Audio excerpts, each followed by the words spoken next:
दोस्तों, एक बार देवी पार्वती भगवान शिव से पूछती है, हे स्वामी, जगत के संरक्षक और काल के विधाता, मेरे मन में कुछ आशंकाएं उत्पन्न हुई हैं। तब भगवान शिव कहते हैं, हे पार्वती, तुम्हारे मन में जो भी शंका हो निसंकोच होकर कहो, मैं अवश्य तुम्हारे मन की सभी दुविधाओं को दूर करूंगा। तब माता पार्वती कहती हैं, हे प्रभु, मैं जानना चाहती हूं, क्या माता पिता के संस्कारों के कारण पुत्रों का उद्धार हो सकता?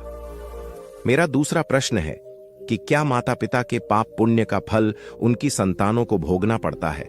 और मेरा तीसरा प्रश्न है, कलयुग के माता पिता को अपने संतानों के लिए कौन से संस्कार करने चाहिए तथा उन्हें धर्म का आचरण करना कैसे सिखाना चाहिए? दोस्तों, तब भगवान शिव मुस्कुराते हुए कहते हैं, हे देवी पार्वती, आज आपने समस्त मानव जाति के कल्याण हेतु अत्यंत महत्वपूर्ण प्रश्न किए हैं। इनमें सभी प्राणियों का कल्याण छिपा है। हे देवी, तुमने देखा कि अधर्म के मार्ग पर चलने वाले गुरुवंश के राजकुमार दुर्योधन ने अपने ही संपूर्ण कुल का विनाश कर दिया था और सभी कौरव सेना ने राज्य रक्षा हेतु युद्ध किया था, जिसके अनुसार उन्हें स्वर्ग मिलना था, किंतु उन्हें घोर नरक में डाला गया था। वहीं दूसरी ओर धर्म की रक्षा करने वाले सभी पांडव स्वर्ग में गए। हे देवी पार्वती, माता पिता के संस्कारों के कारण ही उनके संतान का जीवन सफल तथा विफल हो जाता है और माता पिता के संस्कारों से संतान को धर्म पालन की शिख मिलती है। आज मैं आपको इसी विषय में एक कथा सुनाता हूं, जिससे आपको आपके सभी प्रश्नों के उत्तर मिल जाएंगे, तो तुम ध्यान से सुनो। तब माता पार्वती कहती है, हे प्रभु, मैं कथा को ध्यान से पूरा सुनूंगी और इसका प्रसार भी करूंगी। कृपा करें और आप इस कथा को कहें मित्रों। भगवान शिव कहते हैं, हे देवी पार्वती, भारतवर्ष में ऐसे योग्य पुत्र तो बहुत हुए हैं जिन्होंने अपने सत्कर्म से माता पिता का उद्धार करके पुत्र नाम को सार्थक किया हो, परंतु ऐसी माता जो परम उत्तम ज्ञान का उपदेश देकर पुत्रों का भी संसार सागर से उद्धार कर दे, वह केवल मदालसा ही थी। उसने पुत्रों का ही नहीं बल्कि अपना स्वयं का और पति का भी उद्धार किया था। मदालसा आदर्श विदुषी, आदर्श सती और आदर्श माता थी। उसका जन्म दिव्य कुल में हुआ था। पहले तो वह गंधर्व राज विश्वावसु की पुत्री थी, फिर नागराज अश्वत की कन्या रूप में प्रकट हुई थी।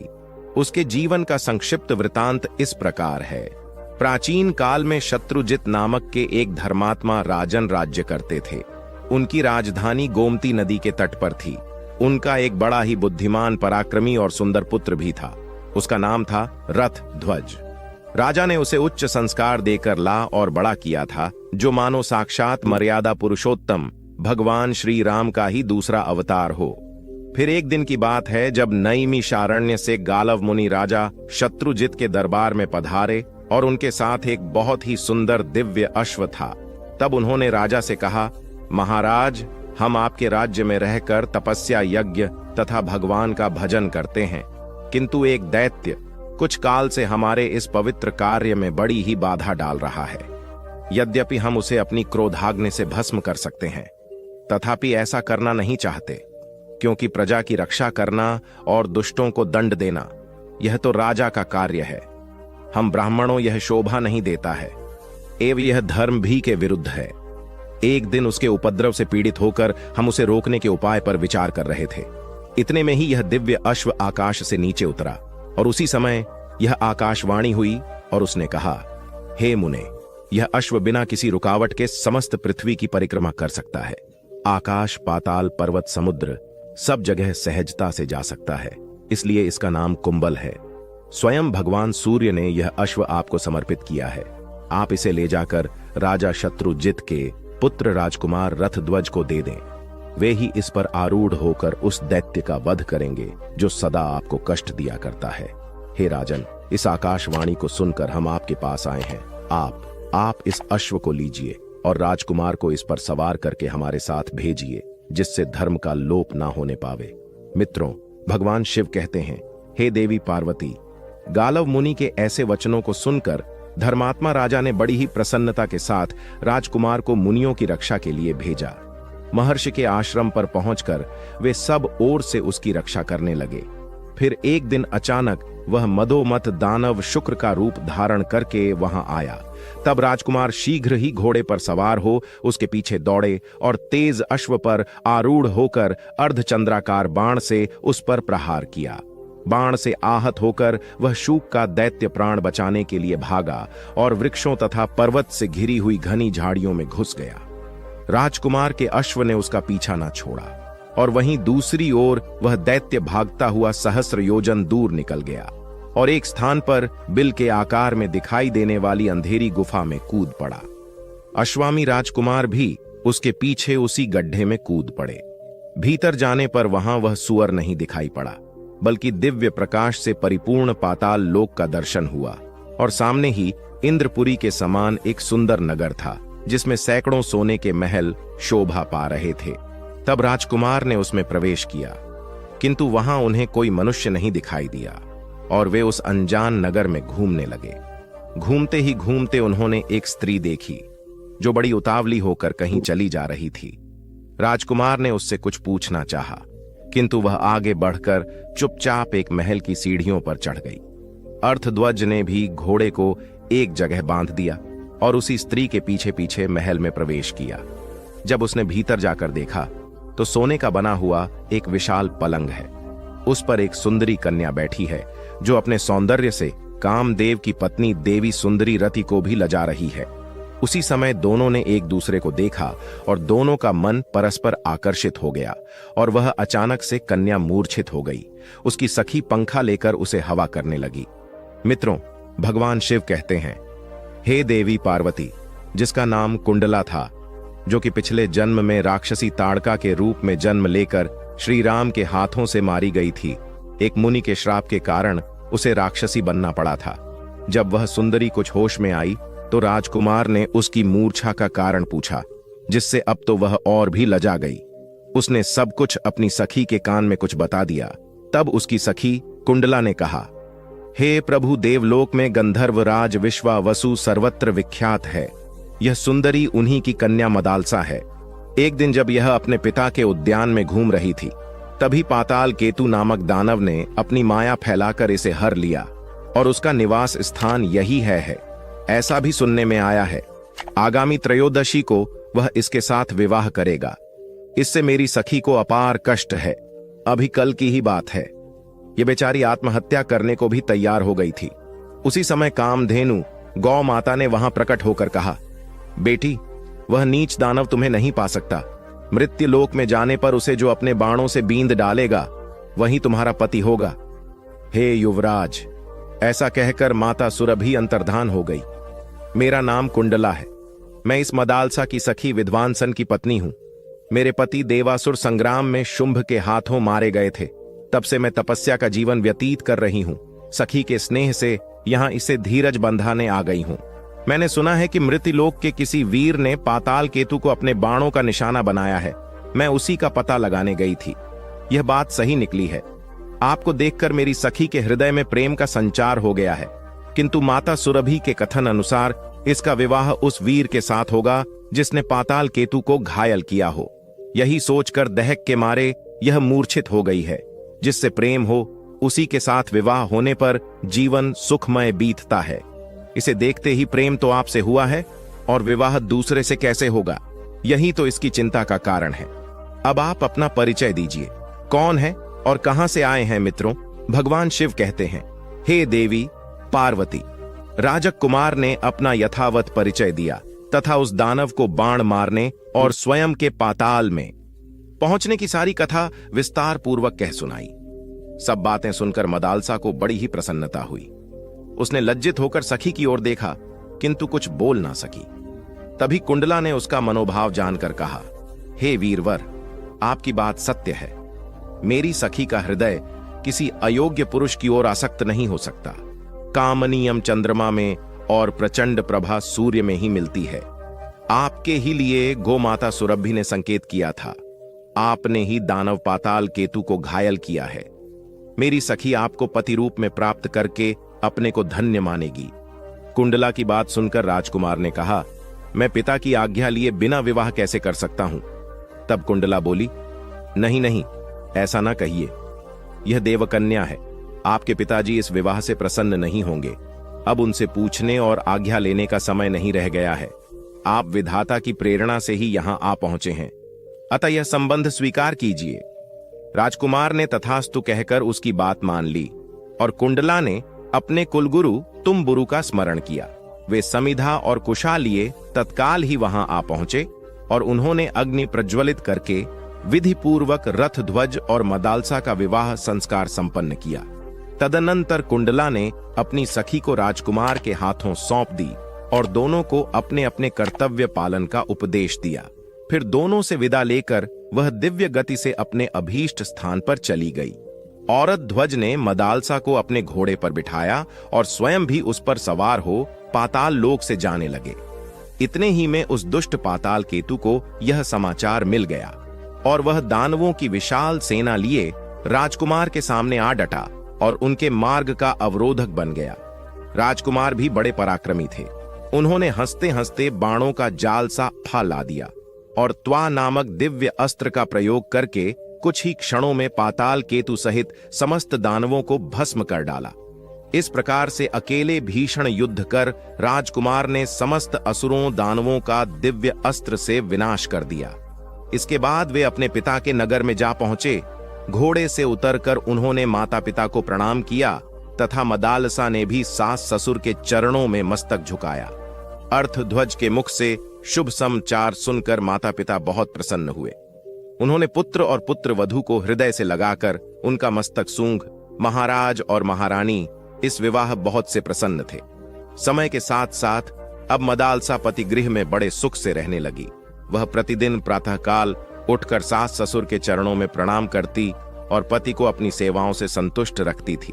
तदनंतर एक दिन राजा शत्रुजित ने राजकुमार रथध्वज से कहा, बेटा, तुम प्रतिदिन प्रातः का काल इस अश्व पर सवार हो जाओ और समस्त संसार के ब्राह्मणों की रक्षा के लिए इस पृथ्वी पर विचर रहो।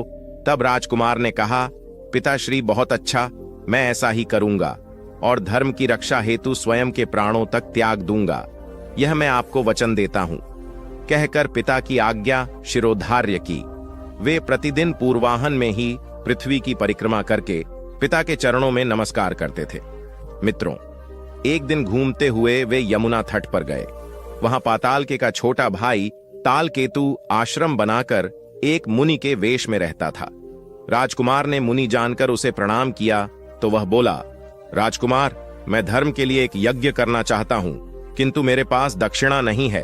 अगर आप अपने गले का यह आभूषण मोती जड़त हार दे दो और यहीं रहकर मेरे आश्रम की रक्षा करो, मैं जल के भीतर प्रवेश करके वरुण देवता की स्तुति करता हूं।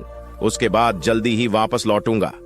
ऐसा कहकर तालकेतु देखते ही देखते उस आश्रम के सरोवर के जल में घुसा और अपनी माया से अदृश्य हो गया। वहीं राजकुमार उसके आश्रम पर ठहर गए और वहीं दूसरी ओर मुनिवेशधारी तालकेतु राजा शत्रुजित के नगर में गया। जब शत्रुजित अपने महल के जलकुंड से गुजर रहे थे, तभी वह उस साधु के वेश में वहां प्रकट होकर उसने कहा, हे राजन, मुझे आपसे कहने में बड़ी ही खिन्नता हो रही है, किंतु धर्म के अनुसार आपको यह समाचार देना मेरा परम कर्तव्य है। राजन, आप अपने हृदय को दृढ़ कर लो, क्योंकि आपके पुत्र रथ 2 दैत्यों के साथ युद्ध करते करते मारे गए हैं। यह उनका आभूषण है जो इस सत्यता का प्रमाण है। ऐसा कहकर वह जैसे आया था उसी प्रकार से जल में समाधि लेते हुए लौट गया। मित्रों, भगवान शिव कहते हैं, हे देवी पार्वती, अब देखते ही देखते किसी वन में भयानक कुमार की मृत्यु का दुखपूर्ण समाचार सुनकर नगर में हाहाकार मच गया। राजा रानी तथा रानीवास की स्त्रियां शोक से व्याकुल होकर विलाप करने लगी। मदालसा ने उनके गले के आभूषण को देखा और पति को मारा गया। सुनकर तुरंत ही अभिमंत्रों से अपने स्वयं के प्यारे प्राणों को त्याग दिया। अब तो राजमहल का शोक 2 गुना हो गया।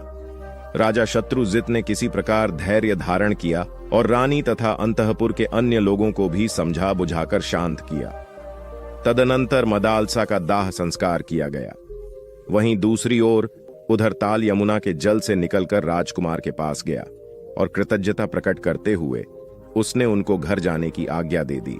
तभी आर्त ध्वज अपने दिव्य अश्व पर आरूढ़ हो सूर्य किरणों की गति से राजकुमार तुरंत ही अपने नगर में पहुंचकर उन्होंने पिता माता को प्रणाम किया। अपने पुत्र को अचानक सामने देखकर राजन और रानी आश्चर्यचकित तो हुए, लेकिन उन्होंने पुत्र को छाती से लगा लिया और नेत्रों से आंसू बहाने लगे। जब राजकुमार को सब बातें मालूम हुईं, तब मदालसा के वियोग से उनका हृदय रो उठा। उनकी दुनिया सूनी हो गई, मानो किसी ने जीते जी उनके हृदय में खंजर भोंककर उनका हृदय निकालकर उनके ही सामने जलाकर भस्म कर दिया हो। जब वे थोड़े से शांत हुए, तब उन्होंने मदालसा के लिए जलांस दी और यह प्रतिज्ञा की, मैं मृग के समान विशाल नेत्रों वाली गंधर्व राजकुमारी मदालसा के अतिरिक्त दूसरी किसी भी अन्य स्त्री के साथ संभोग नहीं करूंगा। मैं संपूर्ण जीवन उसकी यादों में ही व्यतीत कर जी लूंगा। यह प्रतिज्ञा करता हूं। इस प्रकार प्रतिज्ञा करके उन्होंने स्त्री संबंधी भोग से अपना तन और मन सदा के लिए हटा लिया और समवयस्क मित्रों के साथ मन बहलाने लगे। इसी समय पाताल राजा नागराज के 2 अश्वत्थ और कंबल पुत्र मनुष्य रूप में पृथ्वी पर घूमने के लिए निकले और समय के साथ साथ राजकुमार रथ ध्वज के साथ उनकी मित्रता हो गई। उनका आपस का प्रेम इतना बढ़ गया कि वे नाग कुमार एक क्षण भी उन्हें छोड़ना नहीं चाहते थे। वे दिन भर पाताल लोक से गायब रहते थे। फिर एक दिन नागराज के पूछने पर उन्होंने अर्थ ध्वज का सारा वृतांत सुनाकर पिता से कहा, पिताश्री, हमारे मानव मित्र युवराज रथ दौवे मदालसा के सिवाय दूसरी किसी भी स्त्री को स्वीकार न करने की प्रतिज्ञा कर चुके हैं। मदालसा पूर्ण जीवित हो सके तो कोई उपाय करें। अपने पुत्र के मुख से ऐसी अनोखी प्रेम कथा सुनकर नागराज बोले, हे पुत्र, उद्योग से सब कुछ संभव है। प्राणी को कभी निराश नहीं होना चाहिए। अगर मन चाहा फल प्राप्त करना चाहते हो तो भगवान शंकर की शरण में जाओ। भक्ति की शक्ति ही संसार में सर्वश्रेष्ठ है। अपने पिता की यह बात सुनकर नागराज अश्वत्थ और कंबल हिमालय पर्वत के प्लक्षावत तीर्थ में, जो देवी सरस्वती का उद्गम स्थान है, वहां जाकर दुष्कर तपस्या करने लगे। उनकी इस घोर तथा दुष्कर तपस्या को देख स्वयं सरस्वती देवी ने प्रसन्न होकर उन्हें प्रत्यक्ष दर्शन दिया और वर मांगने को कहा। तब अश्वत्थ बोले, हे देवी मां, मैं और मेरा भाई कंबल, हम दोनों संगीत शास्त्र के पूर्ण मर्मज्ञ हो जाएं और तीनों लोगों की संगीत में ख्याति पाए। तब सरस्वती देवी तथास्तु कहकर अंतर्धान हो गई। अब दोनों भाई कंबल और अश्वत्थ कैलाश पर्वत पर गए और भगवान शंकर को प्रसन्न करने के लिए ताल स्वर के साथ उनके गुणों का गान करने लगे। उनका अप्रतिम नृत्य, सुंदर चाल और मनमोहन अनोखा गीत गायन सुनकर भगवान शंकर जी ने प्रसन्न होकर कहा, हे नागपुत्रों, मैं तुम्हारी कला से अति प्रसन्न हुआ हूं। तुम कोई भी स्वयं के लिए वर मांगो। तब कंबल सहित अश्वतरण महादेव जी को प्रणाम करके कहा, भगवान भोलेनाथ, आपकी सदा ही जय हो। आप ही समस्त संसार के महाकाल हैं। आप ही आदि और अनंत हैं। मृत्यु के बाद समस्त प्राणी आप में ही समा जाते हैं। हे प्रभु, कुवल अश्व की पत्नी देवी मदालसा, जो अब मर चुकी है, वह पहले की ही अवस्था में मेरी कन्या के रूप में प्रकट हो। उसे पूर्व जन्म की बातों का स्मरण बना रहे और पहले ही जैसी उसकी कांति हो तथा वह योगिनी एवं योग विद्या की जननी होकर मेरे घर में प्रकट हो। हम यही वरदान आपसे मांगते हैं। तब महादेव जी ने कहा, हे नागराज, तुम श्राद्ध का दिन आने पर यही कामना लेकर पितरों का तर्पण करना और श्राद्ध में दिए हुए मध्यम पिंड को शुद्ध भाव से खा लेना। इससे वह तत्काल ही तुम्हारे मध्यम फण से प्रकट हो जाएगी। मित्रों, भगवान शिव के कहे अनुसार नागराज ने वैसा ही किया और अपने पितरों से भगवान शिव के वरदान के बारे में कहा। तब पितरों ने तथास्तु कहकर वे अंतर्ध्यान हो गए और देवी सुंदरी मदालसा उनके मध्यम फण से प्रकट हो गई। फिर नागराज ने उसे महल के भीतर स्त्रियों के संरक्षण में रख दिया। यह रहस्य उन्होंने कहीं भी प्रकट नहीं किया और इस बात को परम गोपनीय ही रखा। तदनंतर अश्वत्थ ने अपने पुत्रों से कहा, हे पुत्र, तुम शीघ्र जाओ और राजकुमार रथ ध्वज को यहां बुला लाओ। उन्हें किसी भी गोपनीयता का आभास ना हो। यह भी तुम ध्यान रखो, जब वे राजकुमार के पास जाते हैं, तब नाग कुमार उन्हें लेकर गोमती के जल में उतरे और वहीं से खींचकर उन्हें पाताल में पहुंचा दिया और फिर वहां वे अपने असली रूप में प्रकट हुए। आठ ध्वज नागलोक की शोभा देखकर चकित हो उठे। उन्होंने नागराज को प्रणाम किया। तब नागराज ने आशीर्वाद देकर रथ ध्वज का भलीभांति स्वागत सत्कार किया। भोजन के पश्चात सब लोग एक साथ बैठकर प्रेमाला करने लगे। तभी नागराज ने मदालसा के पुण्य जीवित होने की की सारी कथा उन्हें कह सुनाई। नागराज के मुख से वह सारा वृतांत सुनकर राजकुमार के प्रसन्नता का कोई ठिकाना ना रहा, मानो उनके जीवन का प्रेम उद्देश्य सफल हो गया हो। तब उन्होंने समस्त नागलों में सभी को नतमस्तक होकर अभिवादन किया और प्रसन्न होकर अपनी प्यारी पत्नी को ग्रहण किया। उनके स्मरण करते ही उनका प्यारा अश्व वहां आ पहुंचा। नागराज को प्रणाम करके वे मदालसा के साथ अश्व पर आरूढ़ हुए और अपने नगर में चले गए। मित्रों, जब राजकुमार अपनी पत्नी के वापस राजमहल में पहुंचे, तब वहां उन्होंने मदालसा के जीवित होने की कथा सभी को सुनाई। मदालसा ने भी सास ससुर के चरणों में प्रणाम किया। उनके वापसी के कारण नगर में बड़ा ही भारी उत्सव मनाया गया और कुछ काल के पश्चात महाराज शत्रुजित परलोकवासी हो गए। तब अथवजनसा महारानी बन गई। मदालसा के गर्भ से प्रथम पुत्र उत्पन्न हुआ। तब राजा ने उसका नाम विक्रांत रखा। मदालसा वह नाम सुनकर हंसने लगी। इसके बाद समयानुसार क्रमशः 2 पुत्र और हुए। उनके नाम सुबाह और शत्रुमर्दन रखे गए। उन नामों पर भी मदालसा को हंसी आई। इन तीनों पुत्रों को उसने लोरियां गाने के व्याज से विशुद्ध आत्मज्ञान का उपदेश दिया। बड़े होने पर वे तीनों ममता शून्य और विरक्त हो गए और भगवान शिव की सेवा में राज्य का त्याग कर कैलाश में चले गए। तत्पश्चात रानी मदासा के गर्भ से चौथा पुत्र उत्पन्न हुआ। जब राजा उसका नामकरण करने चले तो उनकी दृष्टि मदालसा पर पड़ी। तब वह मंद मंद मुस्कुरा रही थी। राजा ने कहा, महारानी, जब भी मैं नाम रखता हूं तो तुम खिलखिला कर हंसती हो। अब इस पुत्र का नाम तुम ही रखो। तब मदालसा ने कहा, महाराज, जैसी आपकी आज्ञा। आपके चौथे पुत्र का नाम मैं अलर्क रखती हूं। अलर्क, यह अद्भुत नाम सुनकर राजा ठट्ठा कर हंस पड़े और बोले, इसका क्या अर्थ है? तब मंद मुस्कान के साथ मदालसा ने उत्तर दिया, सुनिए, नाम से आत्मा का कोई संबंध नहीं है। संसार का व्यवहार चलाने के लिए कोई सा भी नाम कल्पना करके रख लिया जाता है। वह संझा मात्र है, उसका कोई अर्थ नहीं। आपने भी जो नाम रखे हैं वे भी निरर्थक ही हैं। महाराज, पहले विक्रांत इस नाम के अर्थ पर विचार कीजिए। क्रांति का अर्थ है गति। जो एक स्थान से दूसरे स्थान पर जाता है वही विक्रांत है। आत्मा सर्वत्र व्यापक है, उसका कहीं माना जाना नहीं होता है। यह नाम उसके लिए निरर्थक तो है ही, स्वरूप के विपरीत भी है। आपने दूसरे पुत्र का नाम सुबाह रखा है। जब आत्मा निराकार है तो उसे बाह कहां से आई? जब बाह ही नहीं है तो सुबाह नाम रखना कितना असंगत है। तीसरे पुत्र का नाम शत्रुमर्दन रखा गया है। उसकी भी कोई सार्थकता नहीं दिखाई देती। सभी शरीरों में एक ही आत्मा रम रहा है। ऐसी दशा में कौन किसका शत्रु है और कौन किसका मर्दन करने वाला, व्यवहार का निर्वाह मात्र ही उसका प्रयोजन है। तब तो अलर्क नाम से भी इस उद्देश्य की पूर्ति हो सकती है। मित्रों, भगवान शिव कहते हैं, हे देवी पार्वती, अब राजा निरुत्तर हो गए। मदालसा ने उसको भी ब्रह्म ज्ञान का उपदेश सुनाना आरंभ किया।